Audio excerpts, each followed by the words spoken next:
रहीम। आज हम 10th class biology के लिए चैप्टर नंबर 10 जो है वो स्टार्ट कर रहे हैं। चैप्टर का नाम है गैसियस एक्सचेंज। तो गैसियस एक्सचेंज जो है हमारा इसका जो पहला टॉपिक है वो है breathing and respiration. What is the difference between breathing and respiration. तो रेस्पिरेशन क्या है, देखें जब हम खुराक खाते हैं तो वो हमारे ब्लड में जाकर शामिल हो जाती है और खुराक में जो शामिल कार्बन और हाइड्रोजन के बॉन्ड्स हैं उनको तोड़ा जाता है, जिसे हम क्या बोलते हैं, रेस्पिरेशन। तो cellular respiration is the breakage of carbon and hydrogen bond in food by the oxidation and reduction reaction to get energy in the form of ATP। Cellular respiration में जो फूड है इसे हम सिंपल कंपोनेंट्स में क्या करते हैं, oxidation reduction के ज़रिए डिवाइड कर देते हैं और इस अमल के ज़रिए एनर्जी रिलीज होती है जिसे ATP की शक्ल में हम क्या करते हैं, पैक कर लेते हैं। तो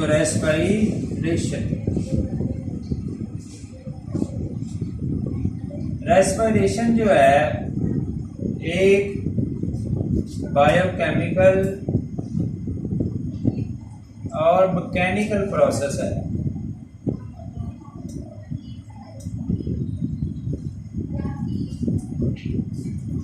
यानी फिजिकल प्रोसेस है।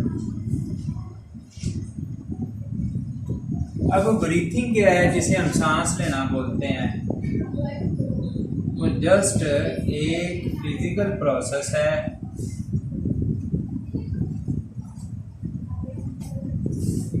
वो एक फिजिकल प्रोसेस है जिसमें हम हवा को अपनी बॉडी के अंदर लेकर जाते हैं और उस हवा से क्या करते हैं, ऑक्सीजन हासिल करते हैं। फिर वो जो हवा है वो बॉडी से बाहर निकालते हैं जिसमें कार्बन डाइऑक्साइड जो है वो शामिल होती है। इस तरह कार्बन डाइऑक्साइड को बॉडी से बाहर निकाल दिया जाता है। तो breathing the use for the process through which animal take air to get oxygen from the air and then get rid of carbon dioxide by giving out of the air from the body. तो ये दोनों में जो था ये difference था और ये फिजिकल या मैकेनिकल प्रोसेस है। जबकि जो रेस्पिरेशन है इसमें फूड कार्बन हाइड्रोजन बॉन्ड जो होते हैं फूड के उन्हें तोड़ा जाता है, वहाँ से क्या किया जाता है, फिर एनर्जी हासिल की जाती है ATP की शक्ल में और उसको हम अपनी बॉडी के लिए क्या करते हैं, इस्तेमाल करते हैं। तो हमारा दूसरा क्वेश्चन है, explain different methods for gaseous exchange in plants. तो गैसियस एक्सचेंज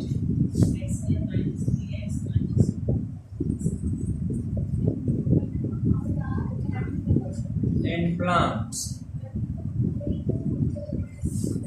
प्लांट्स में डिफरेंट मेथड जो है वो यूज किए जाते हैं। तो first one is that through stomata. Stomata के जरिए क्या किया जाता है, stomata small pores in leaves and stems. तो यंग स्टेम्स और लीव्स में ये छोटे छोटे पोर्स हैं जिनके जरिए गैसियस एक्सचेंज होती है। उसके बाद थ्रू एयर स्पेसिस,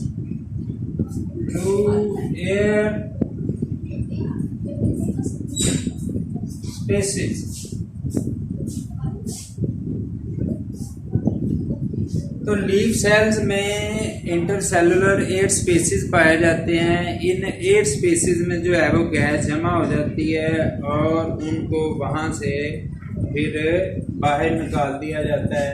तो एयर स्पेसिस भी गैसियस एक्सचेंज में हेल्प आउट करते हैं। Number 3 lenti sales.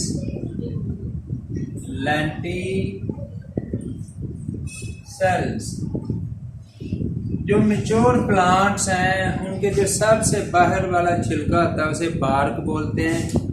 उस बार्क में छोटे छोटे पोर्स बन जाते हैं जिन्हें लेंटी सेल्स बोलते हैं। तो उनके ज़रिए भी क्या होता है, गैसेस एक्सचेंज होती है उन पोर्स के ज़रिए। उसके बाद है जी डिफ्यूजन।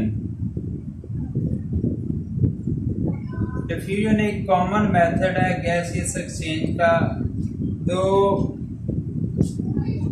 जो यंग रूट्स होती हैं, यंग रूट्स, उनमें डिफ्यूजन के ज़रिए गैसियस एक्सचेंज होता है। यंग रूट्स, ये लैटिसेल मैच्योर प्लांट्स होते हैं। तो जो यंग रूट्स हैं वहाँ पर जैसे रूट्स जो हैं ज़मीन से पानी को एब्जॉर्ब करती हैं, जिस प्रोसेस के ज़रिए एब्जॉर्ब करती हैं उसे हम बोलते हैं डिफ्यूजन।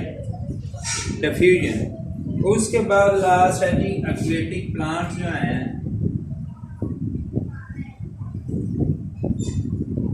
एक्वेटिक प्लांट जो हैं ये क्या करते हैं कि ये ऑक्सीजन जो होती है वाटर में डिज़ोल्व कर देते हैं और वहाँ वाटर में कार्बन डाइऑक्साइड क्या करते हैं, रिलीज करते हैं। यानी जो वाटर है उसके अंदर ही ये अपनी गैसेज जो हैं वो डिज़ोल्व कर देते हैं। इस तरह उनसे छुटकारा हासिल कर लेते हैं। तो ये 5 मेथड थे जो कि प्लांट्स में यूज़ किए जाते हैं for gases exchange: stomata, through air spaces, lenticel, diffusion and aquatic plant. अब हम बात करेंगे मैकेनिज्म ऑफ ब्रीथिंग होता क्या है।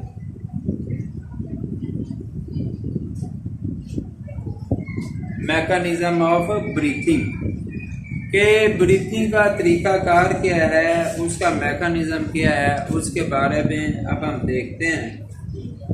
तो ब्रीथिंग,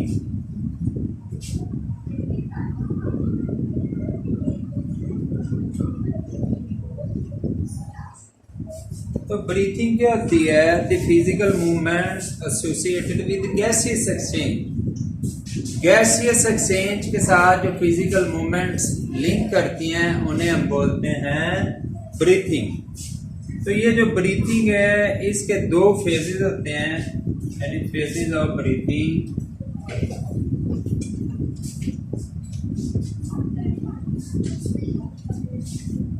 तो ये 2 फेजेस कौन से हैं? नंबर 1 इंस्पायरेशन,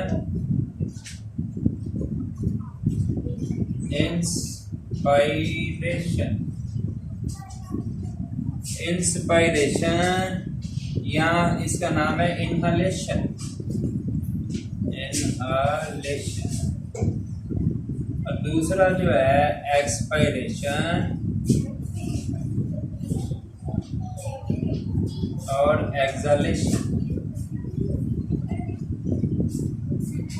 तो इंस्पायरेशन क्या है, हवा का बॉडी के अंदर, या इनहलेशन, इनहेल करना, हवा को बॉडी के अंदर फेंक कर लाना। अब ये इनहलेशन का प्रोसेस कैसे होता है? जो रिब मसल्स होते हैं, अब इसका मैकेनिज्म देखते हैं। रिब मसल जो है, पसलियां जो हैं, इनके साथ जो मसल जुड़े हुए हैं वो रिब मसल्स हैं। जो रिब मसल्स हैं वो कॉन्ट्रैक्ट करते हैं, जिससे जो रिब्स हैं वो रेज्ड हो जाती है।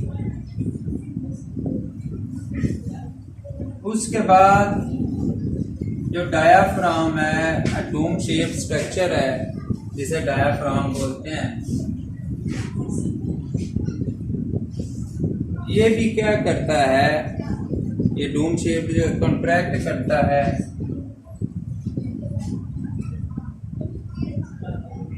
और लोड हो जाता है। अब देखें,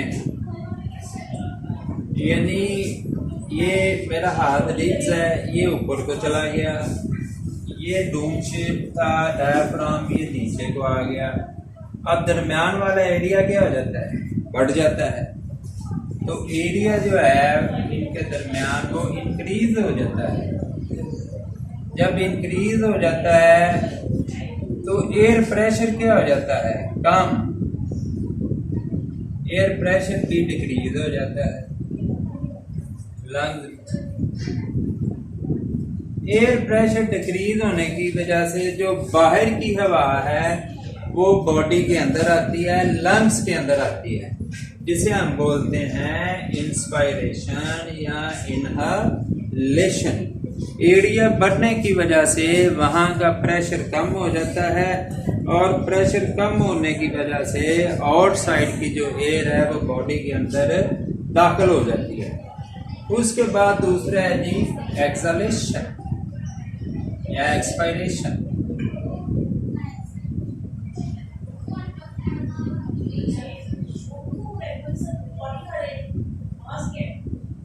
एक्सलेशन या एक्सपायरेशन। अब इसमें जो रिब मसल्स हैं वो रिलैक्स करेंगे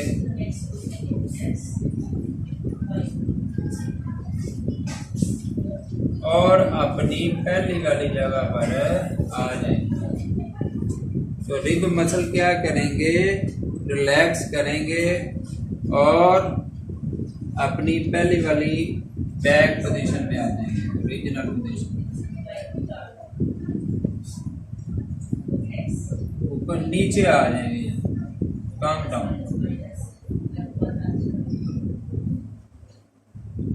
अब जो डायाफ्राम था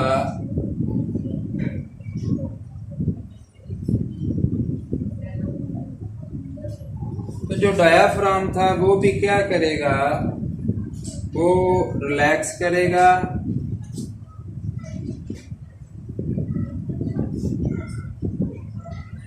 और रेज्ड हो जाएगा।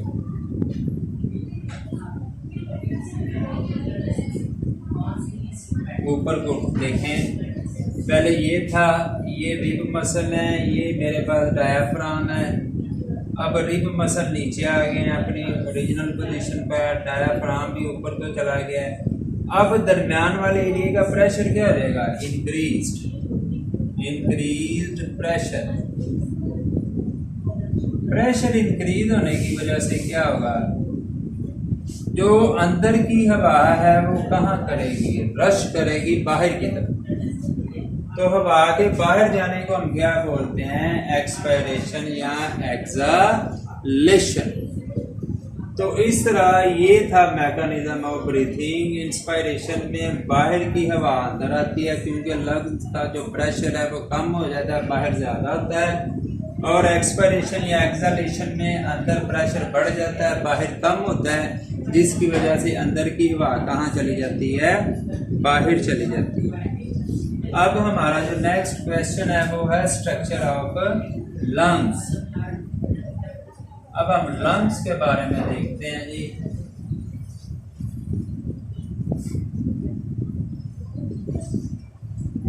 तो लंग्स जो है उसके बारे में देखते हैं।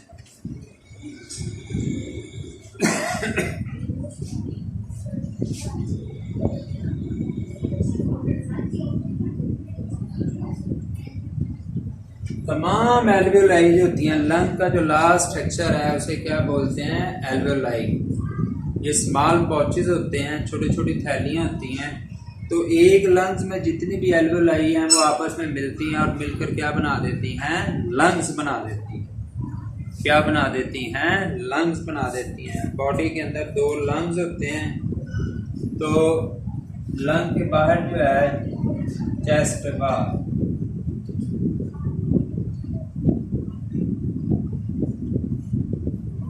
बारह रिब्स पेयर पाए जाते हैं, यानी 24 पसलियां होती हैं और पेयर कितने हो गए, 12। तो 12 पेयर होते हैं रिब्स के। तो ये जो रिब्स हैं ये इनके साथ मसल्स होते हैं जिन्हें हम इंटरकोस्टल मसल्स बोलते हैं, इंटरकोस्टल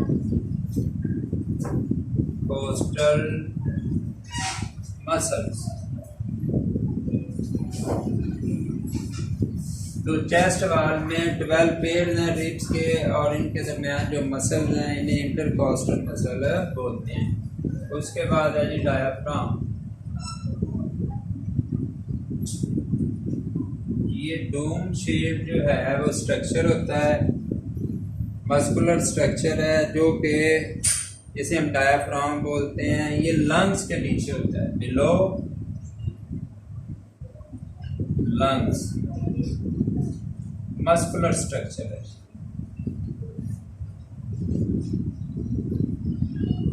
उसके बाद अगर हम लंग्स के स्ट्रक्चर की बात करें तो दो लंग्स पाए जाते हैं, राइट लंग और लेफ्ट लंग। जो लेफ्ट लंग है वो स्मॉल होता है थोड़ा सा, लेफ्ट लंग स्मॉल है और उसमें दो लूब होते हैं, दो हिस्से इसके बने होते हैं। अगर आप लंग्स को देखते हैं, जैसे वो बुचर शॉप पे जहाँ पे गोश्त को सेल करते हैं, तो वहाँ पर जिसे हम आम लैंग्वेज में बोलते हैं फेफड़े, तो वहाँ पर ये पड़े होते हैं। और जो लेफ्ट लंग है उसमें दो लूब्स होते हैं और वो थोड़ा सा छोटा होता है। उसके बाद जो राइट वन है वो लार्ज होता है उसके मुकाबले में, और इसमें 3 लूब्स होते हैं।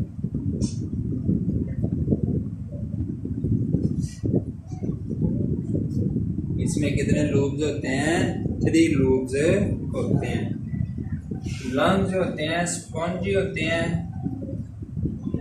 और इलास्टिक होते हैं, लचकदार होते हैं, सिकुड़ते हैं फैलते हैं, सिकुड़ते हैं फैलते हैं, और सॉफ्ट होते हैं, स्पॉन्जी होते हैं।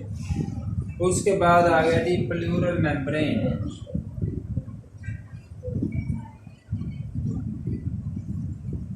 Pleural membrane